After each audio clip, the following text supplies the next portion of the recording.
All this week in Dateline Schools, had the privilege of visiting Marysville High School. It's the home of the Distinguished Teacher of the Month of March here in St. Clair County. And we're talking to math and psychology teacher, Jim Cottone. And Jim, one of the special things about being named the Distinguished Teacher of the Month is the insurance specialists in Marysville present each teacher with a $300 check to be used in your classroom. And I'm looking around, you've got a lot of neat stuff in your classroom. So how are you going to use that $300, and what do the kids want to do with it? That's the magic question, right? They've all got good ideas. Everything from throwing a party to celebrate to taking a field trip.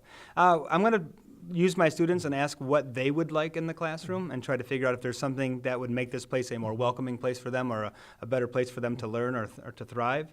I know I've thought about maybe like a 3D printer or something like that where I could use, I know that would be able to facilitate both a psych need, and it would also work in my algebra classes when we are conceptually building things, in my calculus classes when we do volumes of revolutions. I've been looking into that. There are some sophisticated computer programs that would work great for algebra and calculus, so it's still up in the air. There's lots of choices. It's an excellent problem to have. I'm very happy to have to negotiate my way through this, but certainly seeking the students' input is going to be a really important part of it because they are the ones who are in this classroom, and I'd like it to be something that helps them. Still scratching my head trying to figure out, okay, how can a 3D printer help a psychology class? But Right. Well, and we were talking about, because we cover everything from neuroscience of the brain all the way through, psychological illness, right? Mm-hmm. And so one of the things that would be nice is if we could, 3D print various brain structures so we can not only,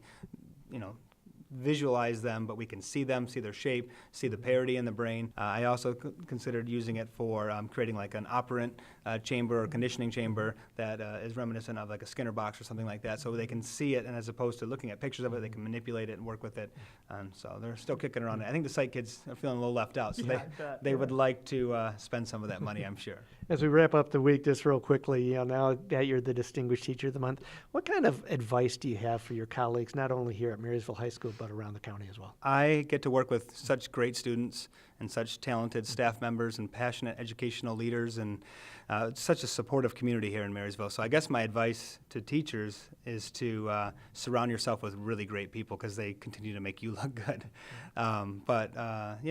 Keep at it.